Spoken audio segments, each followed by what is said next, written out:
শিটংয়ের খুব সুন্দর অভিজ্ঞতাকে সঙ্গী করে এখন আমরা চলেছি রামধুরা। রামধুরাতে আমরা থাকবো ২ দিন। আজ আপনাদের সঙ্গে ভাগ করে নেব রামধুরায় আমাদের প্রথম দিনের অভিজ্ঞতা। চলুন তবে যাওয়া যাক রামধুরা।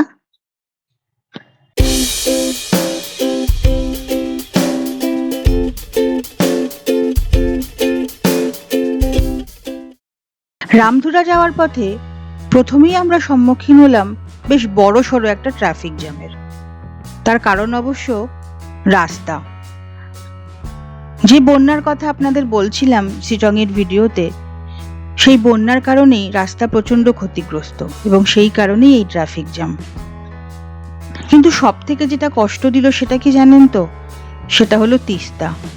তিস্তার খুব সুন্দর একটা রং আছে না, সি গ্রিন, সেই রঙে তিস্তাকে দেখতেই আমরা অভ্যস্ত। কিন্তু এই কি অবস্থা তিস্তার? সে তার রূপ, সে তার সৌন্দর্য সবকিছু হারিয়ে ফেলেছে। তারও কারণ কিন্তু সাম্প্রতিক বন্যা। তাই মনটা ভীষণ খারাপ হয়ে গেল, কারণ তিস্তাকে এইভাবে আমরা কেউই দেখিনি কোনোদিন, দেখতে চাইও না। আমি তো মাঝে মাঝে সি গ্রিন কালারটাকে সি গ্রিন কালার না বলে তিস্তা কালারও বলতাম। তবে আসার কথা এটাই যে প্রকৃতি নিজেই নিজেকে কিন্তু আবার তার আগের রূপে ঠিক ফিরিয়ে আনে। তাই তিস্তাও ফিরে পাবে তার পুরনো সৌন্দর্য। ইতিমধ্যে আমরা এসে পড়েছি কালিম্পং বাজার। কালিম্পং থেকে রামধুরা খুব বেশি দূরত্ব নয়, মাত্র ১৫ কিলোমিটার। শিটং থেকে অবশ্য রামধুরা প্রায় ১০০ কিলোমিটারের ওপর। ৩.৫ থেকে ৪ ঘন্টা মতো সময় লেগে যাবে শিটং থেকে যদি রামধুরা আসেন। কিন্তু কালিম্পং থেকে আসতে গেলে মাত্র ১৫ কিলোমিটার। এটি কালিম্পং বাজার, কালিম্পং এর মূল বাজার এটি। সমস্ত কিছুই এখানে পেয়ে যাবেন। এখান থেকে আপনাকে যেতে হবে রামধুরা গ্রাম। রামধুরা কিছুদিন আগে পর্যন্ত অজ্ঞাতই ছিল, অনেকেই রামধুরার নাম জানতো না। কিন্তু বর্তমানে অফবিট জায়গা দেখার যে একটা প্রাধান্য সবার মধ্যে লক্ষ্য করা যাচ্ছে, তাতে রামধুরা কিন্তু অন্যতম প্রধান একটা ডেস্টিনেশনে পরিণত হয়েছে। কালিম্পং বাজার ক্রস করে আমরা এবার রামধুরা গ্রামের দিকে। ট্রাফিক জ্যাম থাকা সত্ত্বেও আমাদের কিন্তু খুব বেশি সময় লাগেনি রামধুরা আসতে। আমরা ৩.৫ ঘন্টার মধ্যেই পৌঁছে গেছিলাম রামধুরা। আমরা এসে পৌঁছে গেছি আমাদের গন্তব্যে। আমাদের গন্তব্য রামধুরার কোসাংচা হোমস্টে।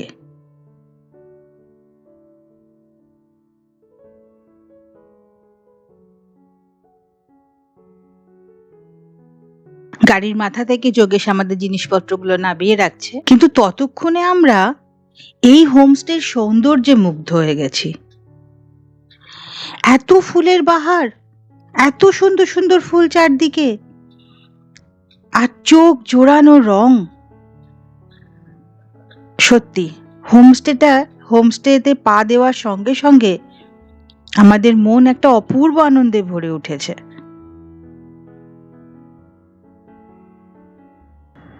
একসঙ্গে এত ফুলের বাহার, এই রকম ফুলের মেলা, তার মাঝে আমরা থাকবো, ভাবতেই কেমন যেন একটা লাগছে।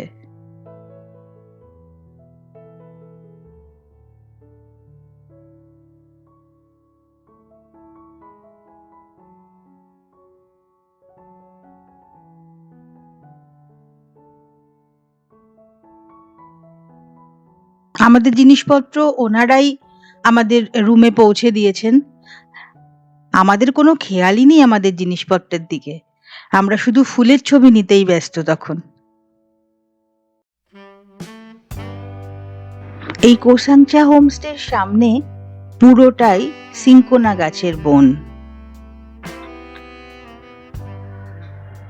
পুরো হোমস্টেটা শুধুই ফুল দিয়ে সাজানো, এবং এই ফুলগুলো আসে ওনাদেরই নিজস্ব নার্সারি থেকে, যে নার্সারিটা একদম ওনাদের হোমস্টের সামনেই।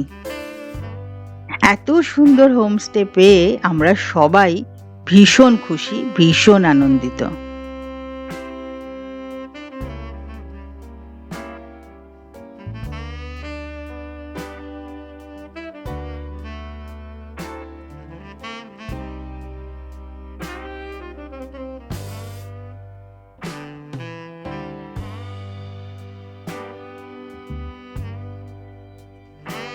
হোমস্টেটা দোতলা। বারান্দা থেকে ছাদ, সিঁড়ি, সামনের যেটুকু জায়গা সেটুকু সর্বত্রই শুধু ফুল আর ফুল।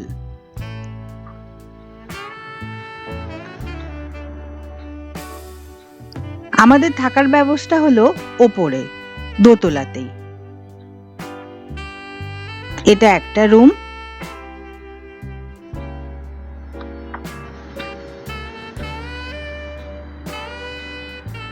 আর তার পাশে অন্য রুমটা। দুটো রুমই ভারী সুন্দর, ছিমছাম, রুচিসম্মত ভাবে সাজানো।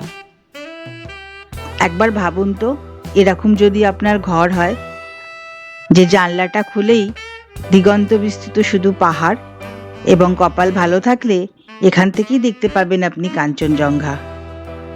জানলায় বসে কাঞ্চনজঙ্ঘা দেখা ভাবা যায় বলুন তো? এ সৌভাগ্য কজনের হয়? যদিও এতটা সৌভাগ্য আমাদের হয়নি, কাঞ্চনজঙ্ঘা দর্শন আমাদের হয়ে ওঠেনি, কিন্তু এরকম একটা রুম পেয়েই এত খুশি আমি। আমার তো মনে হচ্ছিল আমি সারা জীবন বোধহয় এরম একটা রুম পেলে এখানেই আমি কাটিয়ে দিতে পারি। কোসাংচা হোমস্টের সব থেকে সুন্দরতম জায়গাটা হলো এর পেছনের বারান্দাটা। এই বারান্দা থেকে দাঁড়িয়ে সামনের শোভা যে কি সুন্দর, কি অপূর্ব, তা ভাষায় বর্ণনা করার মতো আমার কাছে সত্যি কোনো ভাষা নেই। যাই বলি না কেন, মনে হবে কিছুই তো বলতে পারলাম না। কি কি উপমা দেব আমি, কি কি বিশেষণ দেব? খুব সুন্দর, অনন্য সাধারণ, অসাধারণ, অতীব সুন্দর, না, সবগুলোই মনে হচ্ছে যে কিছু একটা কম বললাম বোধহয়। এতই অপূর্ব এবং এতই মনোমুগ্ধকর এই শোভা। সামনে শুধু দিগন্ত বিস্তৃত পাহাড়, উপত্যকা, সিঙ্কোনা গাছের বন, আর সেই সঙ্গে সুন্দর হিমেল হাওয়া। এই বারান্দায় বসে থাকতে থাকতে আপনার সময় যে কোথা দিয়ে কেটে যাবে সত্যি তা বোঝার উপায় নেই। মনে হয় যেন বসেই থাকি, বসেই থাকি। আসলে কিছু জিনিস তো এইভাবে বোঝানো যায় না, নিজেকে সেটা বুঝতে হয়। নিজের মনের সঙ্গে তখনই নিজের যেন নতুন করে দেখা হয়, নতুন করে আলাপ হয়। তাই এইরকম একটা পরিবেশে, এইরকম একটা জায়গায় চুপচাপ প্রকৃতির মাঝে নিজেকে বিলিয়ে দিতেই এক অনাবিল আনন্দ পাওয়া যায়। আমাদেরও সবারই একই রকম অনুভূতি হয়েছে।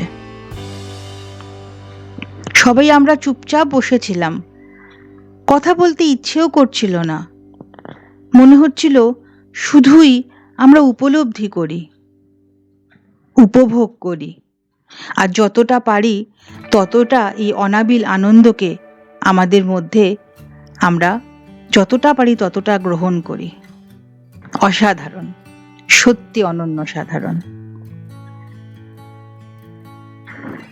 শুধুমাত্র বোধহয় এই বারান্দাটার জন্যই বারবার এখানে ফিরে আসতে ইচ্ছে হচ্ছে।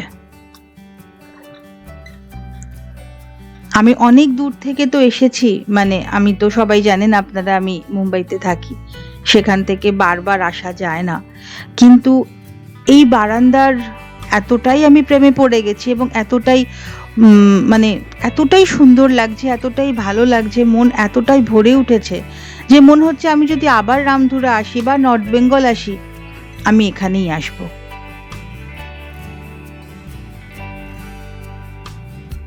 এই বারান্দায় বসে থাকতে থাকতে আমরা এতটাই হারিয়ে গেছিলাম যে আমাদের সময়ের খেয়াল ছিল না। ইতিমধ্যে দুপুরের খাওয়া দাওয়ার আয়োজন হয়ে গেছে। আমরা এবার গেলাম দুপুরে খাওয়া দাওয়া করতে। খাওয়া দাওয়া শেষে সবাই একটু গড়িয়ে নিতে চাইলো বা একটু রেস্ট নিতে চাইলো। সকাল থেকে বেরিয়েছে তো সবাই একটু ক্লান্ত হয়ে পড়েছে। সেই সুযোগে আমি চলে এলাম একটু আশেপাশটা ঘুরে দেখার জন্য এবং আপনাদেরও পুরো হোমস্টেটা খুব ভালো করে দেখানোর জন্য। দেখুন কি সুন্দরভাবে এই হোমস্টেটাকে সাজানো হয়েছে এবং যার প্রধান উপকরণ ফুল, শুধুই ফুল, সুন্দর সুন্দর রঙের ফুল, যার মধ্যে আমি শুধু পিটুনিয়া আর লিলি ছাড়া আর কাউকেই চিনি না। ওনারা অবশ্য সব ফুলের নামগুলোই আমাকে বলেছিলেন, কিন্তু আমার একটা ফুলের নামও মনে নেই। আর কিছু আছে অর্কিড, এইটুকুই আমি জানি, বাদ বাকি ফুলের নাম আমার একটাও মনে নেই। এই সামনেটাতেই ওনাদের নার্সারি, যেটার কথা আপনাদের বলছিলাম। সারা দুপুর ওনারা দেখলাম আমি নার্সারিতে কাজ করলেন, কারণ বাইরে থেকে প্রচুর মানুষ আসেন যারা ওনাদের নার্সারি থেকে গাছ নিয়ে যান।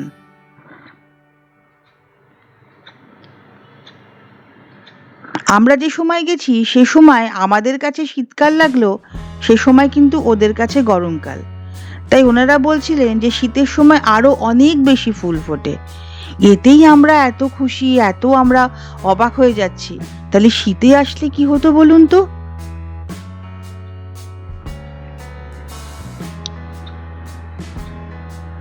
ইতিমধ্যে সন্ধে নামছে, আস্তে আস্তে পশ্চিম দিকে সূর্যি মামা হেলে পড়ছেন। খুব সুন্দর টিবেটিয়ান কাপে ওনারা আমাদের চা বিস্কিট দিয়ে গেলেন।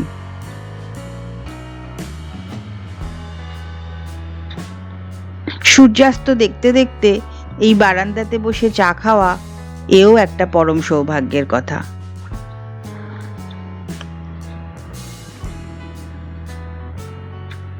এমন সুযোগ সত্যি সবার হয় না। তাই আমরাও খুব তাড়িয়ে তাড়িয়ে উপভোগ করছিলাম এই সময়টা। চায়ের কাপ হাতে নিয়ে সূর্যাস্ত দেখতে দেখতে ভীষণ ভীষণ ভালো এই সন্ধেবেলাটা কাটালাম আমরা। রামধুরাতে আমাদের প্রথম দিন এইভাবেই কাটলো। দ্বিতীয় দিনে আমরা বেরোবো সাইট সিনে, সেই ভিডিও নিয়ে আসছি খুব তাড়াতাড়ি। ততক্ষণ অবধি খুব ভালো থাকুন, সুস্থ থাকুন, মনের আনন্দে থাকুন।